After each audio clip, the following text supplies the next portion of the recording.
Good morning. Good morning.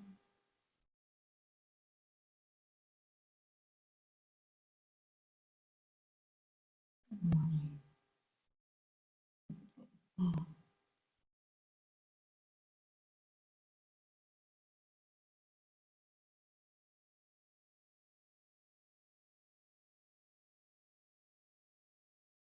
I want to say thank you to the campers, the people who are camping out in this weather. Wow, you guys are like studs. Kind of cool to camp at retreat though, huh? When Sharon used to teach at the Zen Center, that was one of the main things I looked forward to, was camping out there, and there were all the tales of the bears.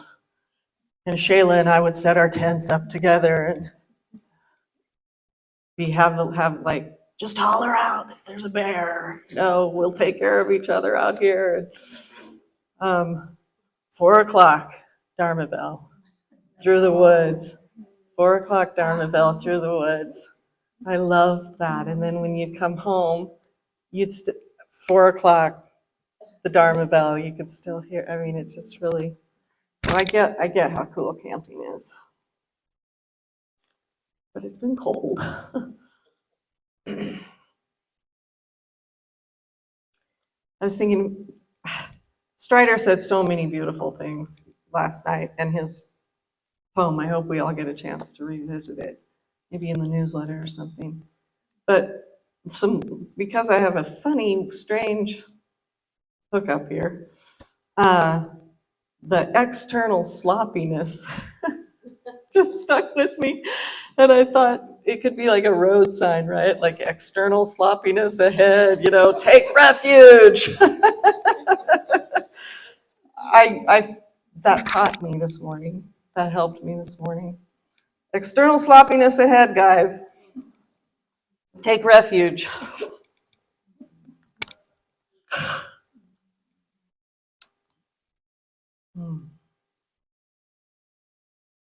Because sometimes it's so, I mean, there's just nothing. There's nothing. And there's the personality kind of going, oh man, really? Like maybe we should go home. It's been a good run. Here, let's break. Time to go practice. And then sit down in meditation, and it starts coming so fast that I wonder if I can not bounce out of the chair and make any sense at all. So it's a trip, real trip.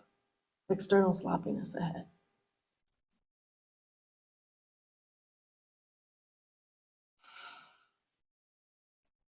I don't know that it's going to be the most popular Dharma talk. But it's funny, not out of wanting, but just out of how this all unfolds, and maybe some of you have experienced this as well.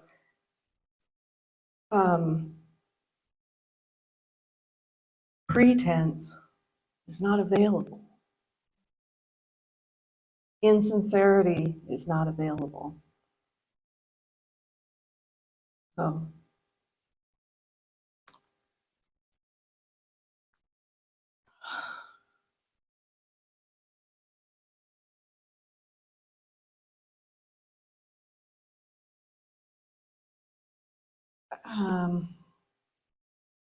it maybe seems like a simple pointer.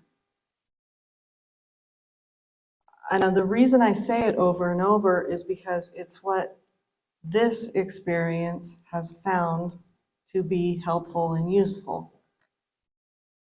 As you transcend the levels of consciousness, the stakes get higher. The tsunamis get bigger. Not, we have the wish and the hope that it's all going to be. Anyway, so the pointer of find the deepest sense within yourself that you currently have your deepest understanding of the true nature, what is here beyond conceptualization, and anchor there. Take refuge there. Attend there. Because what we're up against is it's big. And sometimes I feel like I'm being dramatic, but I picked up The Way of Liberation, and the picture of our beautiful teacher is on this page. The false self. I'm going to read just to paraphrase a little bit of it. This is what we're up against. Not really against, that's making it sound a little dramatic, but the mesmerization, the seduction, appearing as the world, which is the separate self, is, as Dr. Hawkins said, quite seductive. The false self grows out of unconsciousness. It is a fragmented amalgam of many selves, tenuously bound together by a facade of normalcy.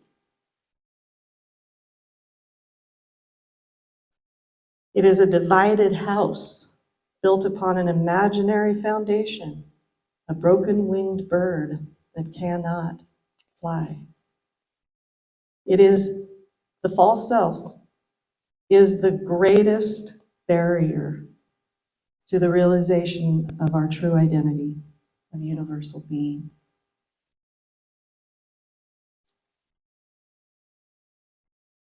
And he goes on to talk about what it's made up of, the circular nature.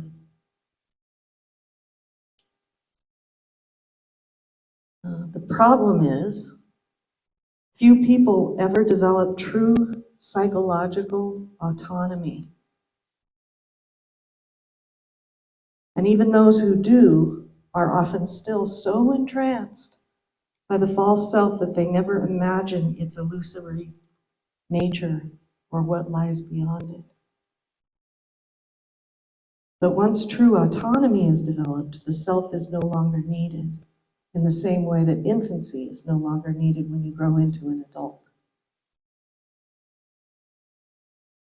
It may, however, be more accurate to say that it is the autonomy that is truly important, and that the false self is essentially an imaginary byproduct of the self-reflective mechanism of consciousness identifying itself with the endless movement of conditioned thinking.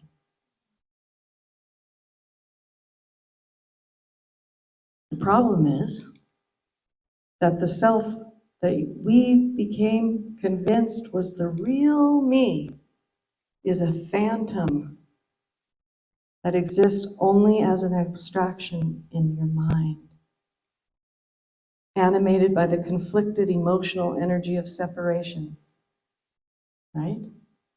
Thinking, believing, feeling, thinking, believing, feeling, thinking, believing, feeling, and all of a sudden there's a world.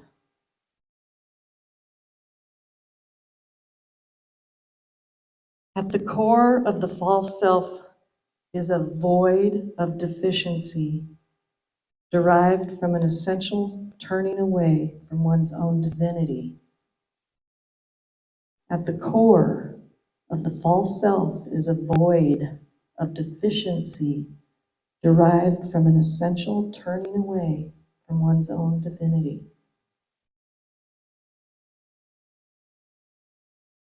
Either out of natural development, despair, or simply by succumbing to the trance of the world with all its masks of deception and harsh obligation to conform to its insanity. harsh obligation to conform to its insanity.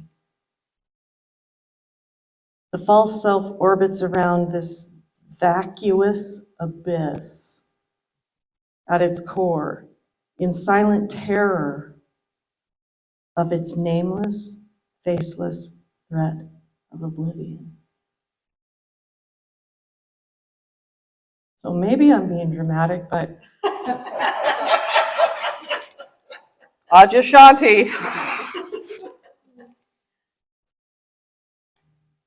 It's both, the false self is both an obstacle and a doorway through which you must pass on your way to awakening to the dimension of being. As you pass through the void of self, the identification with self dies, either temporarily or permanently, and you are reborn as a presence.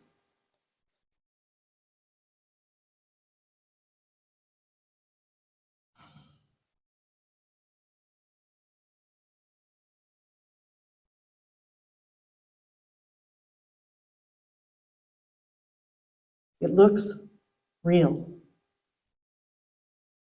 The appearance looks, feels, is perceived as real. That there's a me and a you and a personal personhood to protect and identify as.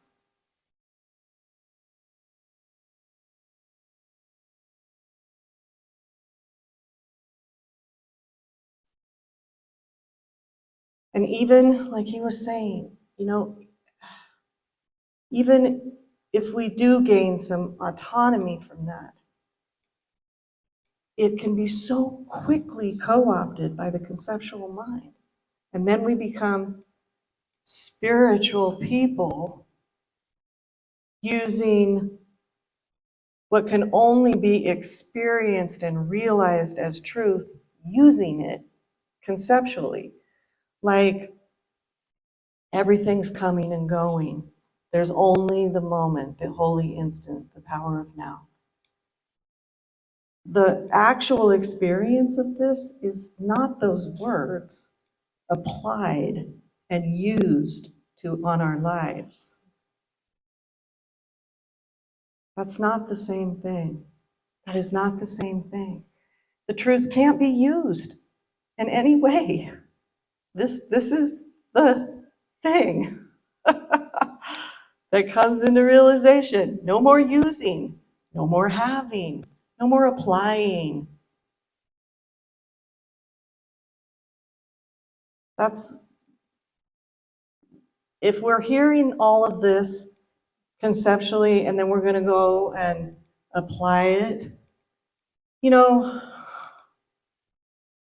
I think this is the conundrum and the beauty of delineated paths and the direct way.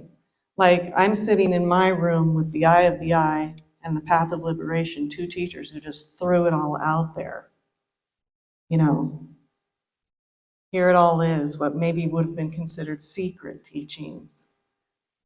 But the beauty, I'm not saying one way's right or wrong, but one has to be really sincere about one's current level of seeing, current level of consciousness, because you can't apply truths. So maybe we just in that situation, need practice, mantra, whatever, the step by step thing.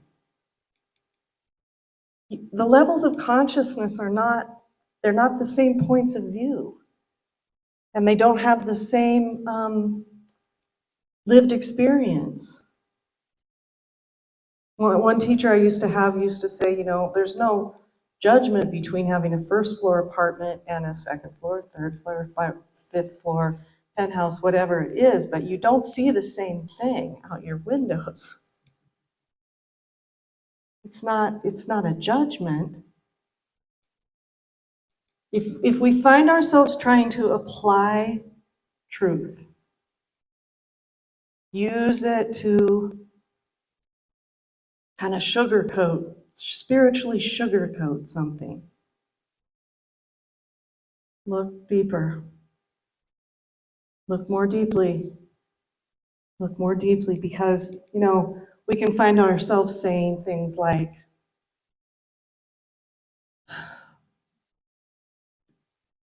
it happened for a reason. Really? What reason's that? The separate self? Yeah, that's the only reason it happened, is the separate self. There is no other reason anything disharmonious happens. Period. That's it. There's one reason that anything would look less than love, clarity, abundance,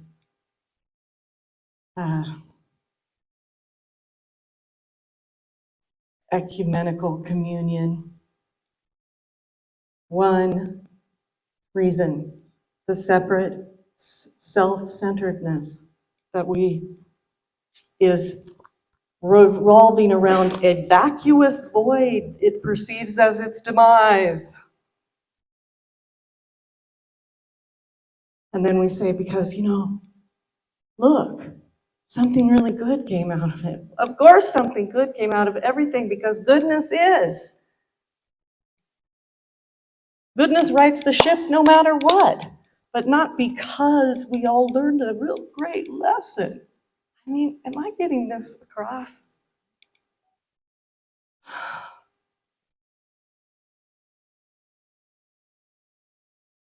Love prevails in spite of the separate self, in spite of it. Not because the separate self is, through its good intentions and blah, blah, blah, making itself better and better. Oh.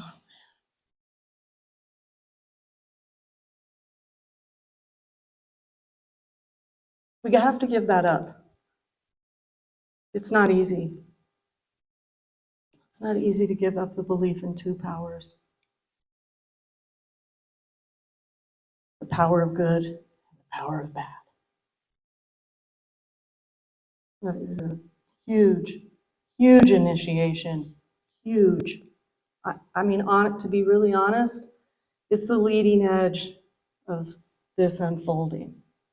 It's been unfolding for about the last 3 years, and I mean, who knows, it may stay right here until the end of this life, I don't know. But that is the falseness that Ajay was describing. Well, that's what we see. That's the illusion. That's the mesmerization.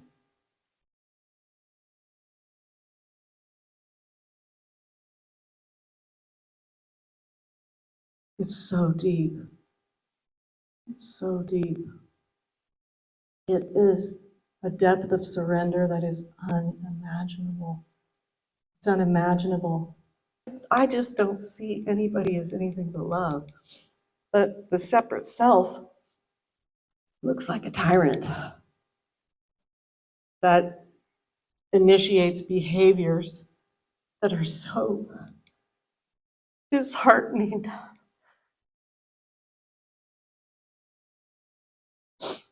So disheartening.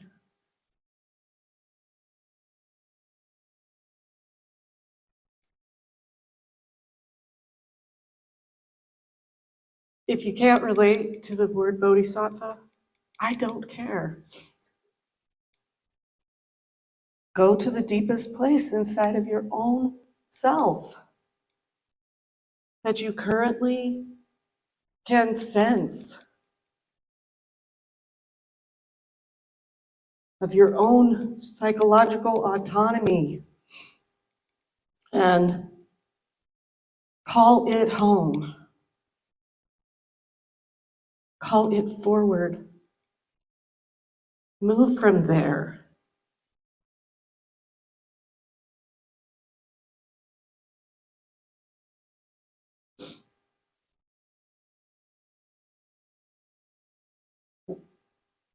What we're up against is a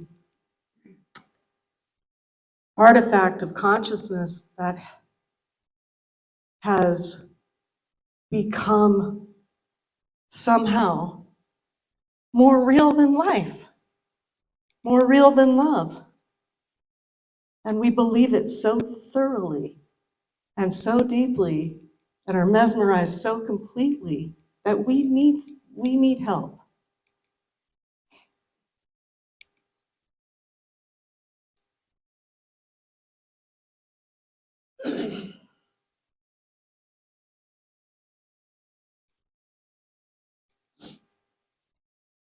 And it doesn't matter what that refuge, that home, that assistance looks like, comes through for you, the Divine Mother, the Bodhisattvas, the felt kinesthetic sense of it, fine, that has no name.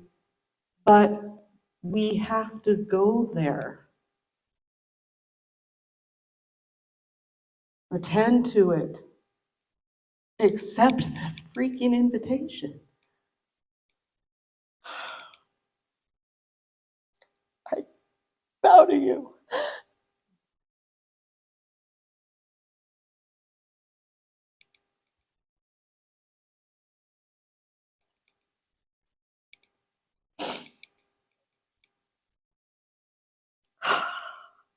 External sloppiness. I bow to you.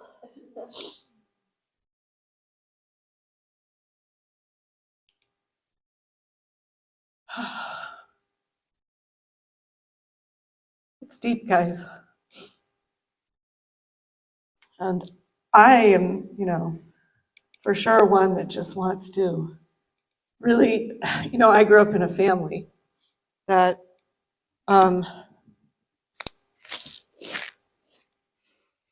and it was beautiful. I mean, I had to have counseling in my 20s, but,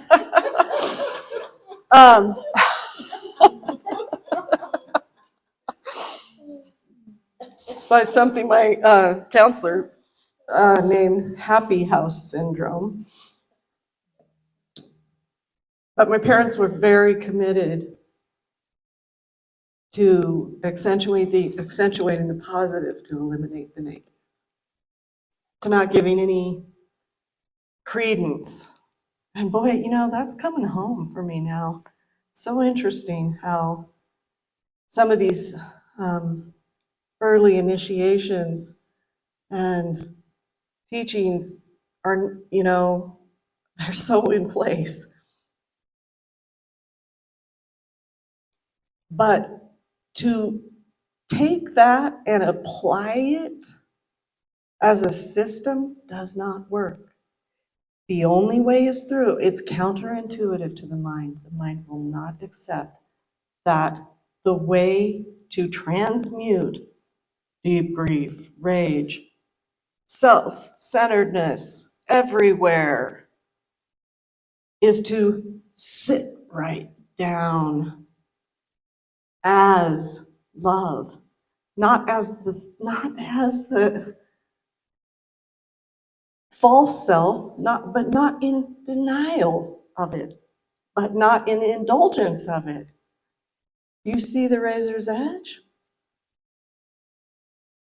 As what you have discovered within yourself that is beyond all of that. That's the Bodhisattva. There's nobody there.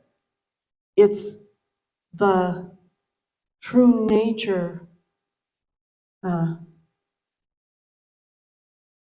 moving as true nature. That is transmutation. Only the only thing it really ever has to transmute is the false self personal self-centeredness. Doesn't need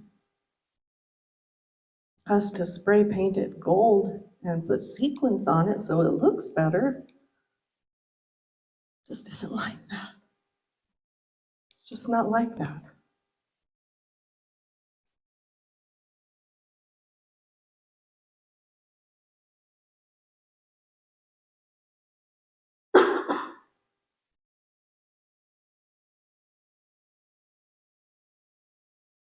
This is a strong appearance.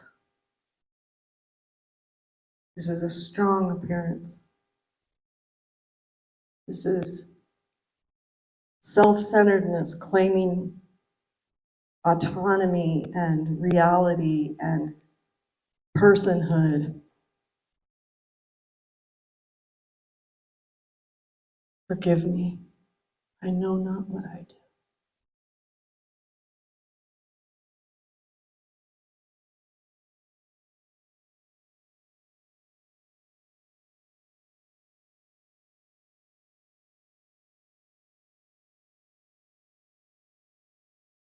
It's,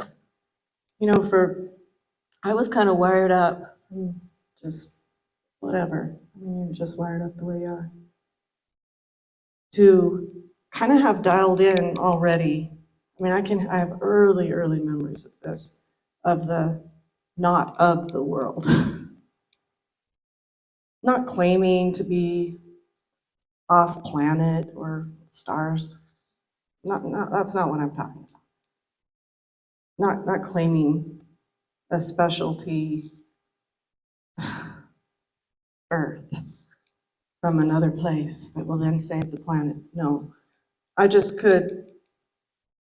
was just an already realization that there was a dream happening that I wasn't of.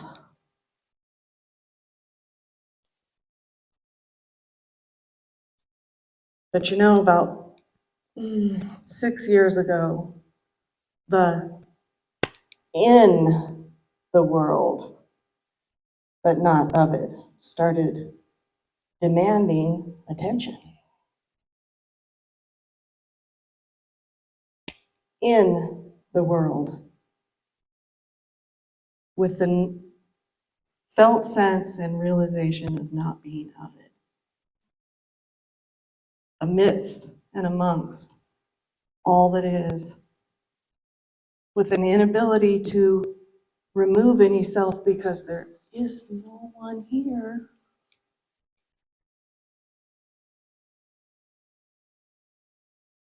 And that's an unfolding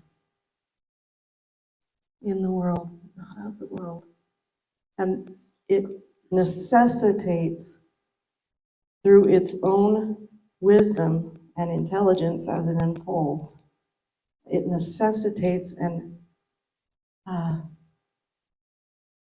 passing, the belief in good and bad, right and wrong, the convenient hangout spot to make everything tied up in a little package that's going to look great to the sense of duality is gone.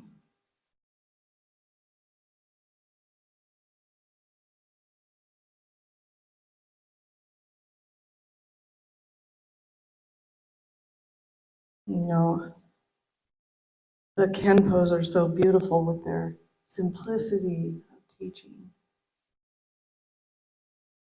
And I loved it when he kind of launched into, I've heard Jigme talk about it, but Jigme is kind of like, he's the guy who comes in and messes everything up, and like kind of crazy wisdom. The Lobsang, when he was talking about idiot compassion and how prone to it we are. That's what he's talking about. It's the compassion that is like, well, I want this to be okay, so I'm going to find some reason that it is.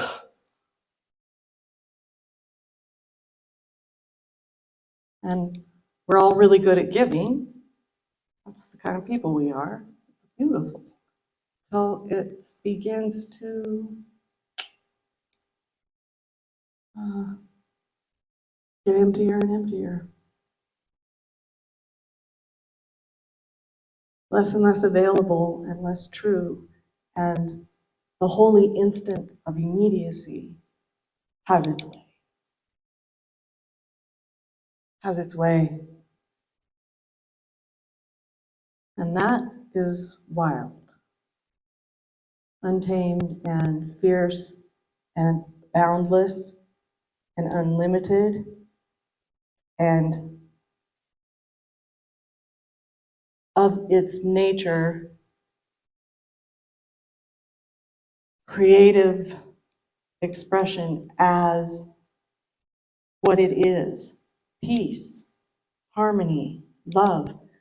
Not because we need it, because water is wet and the sun shines. And true nature is love, is peace. And if we find ourselves outside of it, well, there's a personal self-centeredness that is terrified of letting go into what that actually means.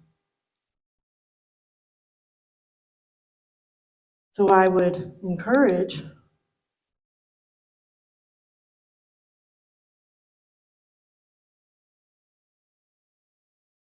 to find it. You don't get to say, I don't have it, everyone else has it. We're all past that. It's just over. Find it within, right? Just right now. Silence, stillness without opposite. Anchor with the attention, which we all are able to do. Every single one of us can move our attention. We may be only able to move it for a millisecond and then it's habituated back. I get that. I get that. And if it were me, it doesn't have to be you, but if it were me, I would say, I sincerely and humbly am open here and now to all assistance. Not that it's separate, but it's of a level of consciousness currently unavailable here.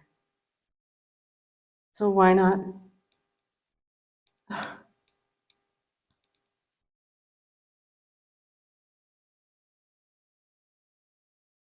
evoke it through whatever way makes sense to you? I want to say something different than that. Is relevant, vital. See, it's got to be relevant and vital or it just falls dead. It's like all of us sitting around, saying Om Shanti Shanti Shanti if it means absolutely nothing. It's just like Om Shanti Shanti Shanti Shanti Om Shanti Shanti Shanti. No. Relevant, vital, heartfelt. That's probably going to be really unique. But what did he say? Oh God, it's just the best line ever. I'll never be able to come up with it again.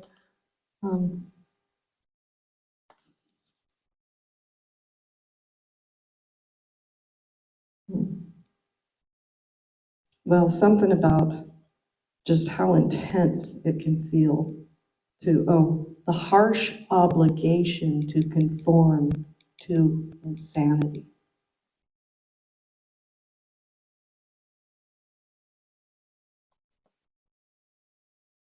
That pull.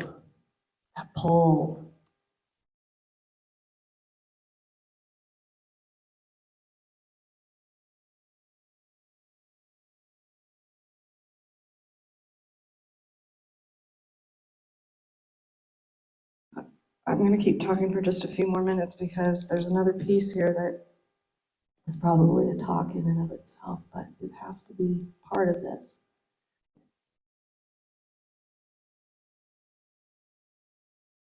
If we are still entertaining, which we will be if we are still believing in personhood. It's not a failure. These are levels of consciousness that unfold. You know, Dr. Hawkins always used to say, you don't know till you know. It's nothing that has to be forgiven, and it's not but we show up, we're here, we show up. Nature takes its course. If the depth of surrender is great enough.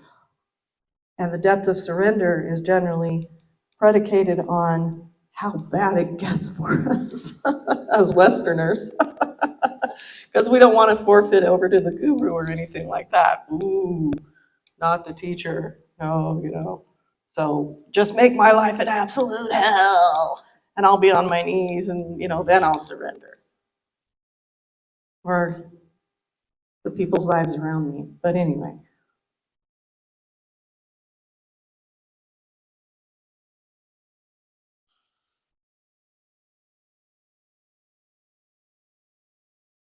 In this case, the hoop of initiation from judgment to discernment was one of the greatest leaps that ever challenged me. It's a huge leap for the Western mind. Huge.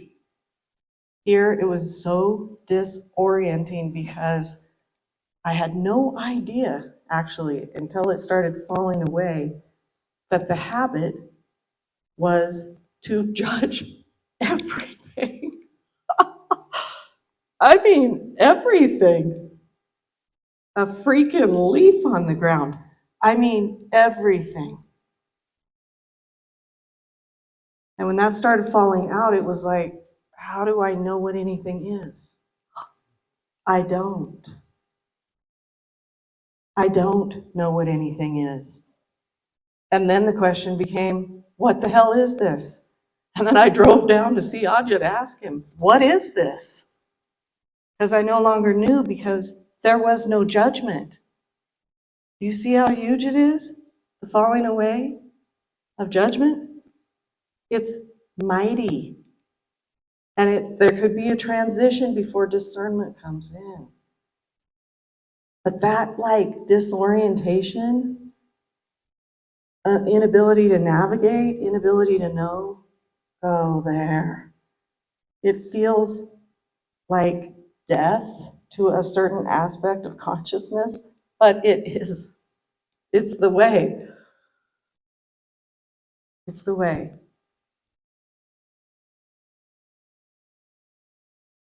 And then, there'll be a period of where you're speaking, you think you're speaking. I was going to say you're speaking very clearly. You think you're speaking very clearly and talking about what anybody could see, and people are like, whoa. Well, she just says it like it is, doesn't she? Oh my God, whoa, she's really direct, And sometimes it can be painful.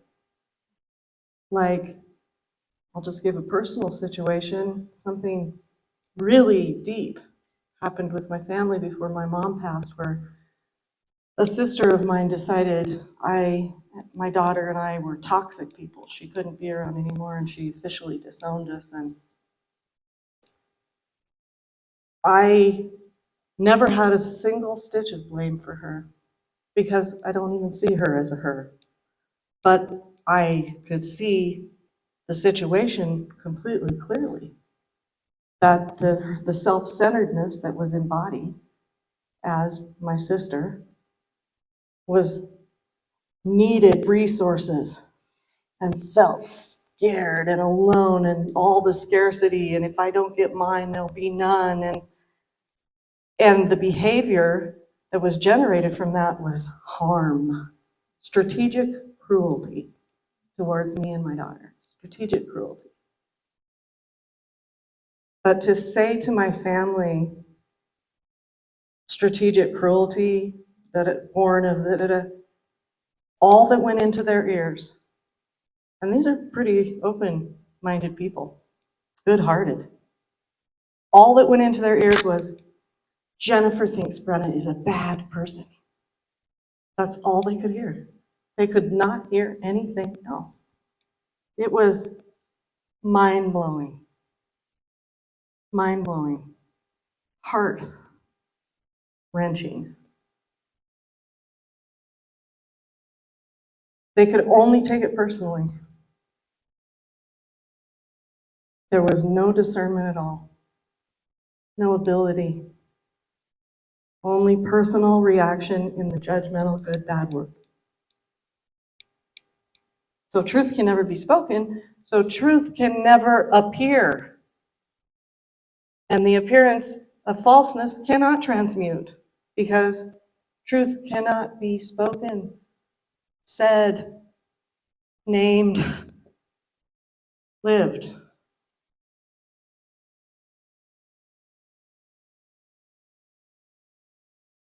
Judgment and discernment, not for the faint of heart. You'll be pulled back again and again and again and again and again by the harsh obligation to the insanity.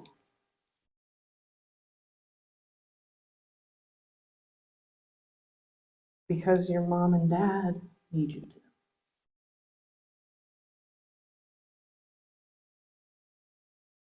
That's the autonomy he's speaking about. It's no joke. It is no joke. That kind of autonomy is why we're here for each other.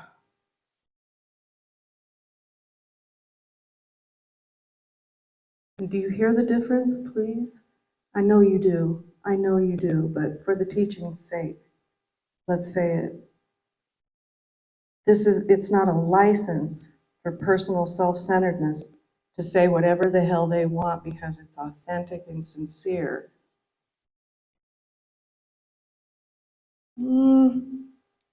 Let's be careful.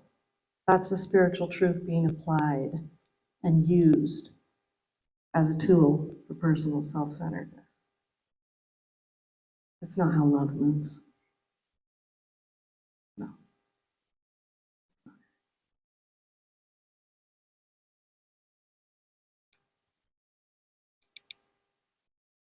Will there be external sloppiness? Guaranteed.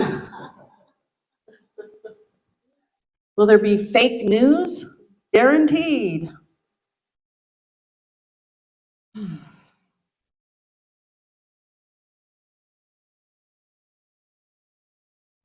Well,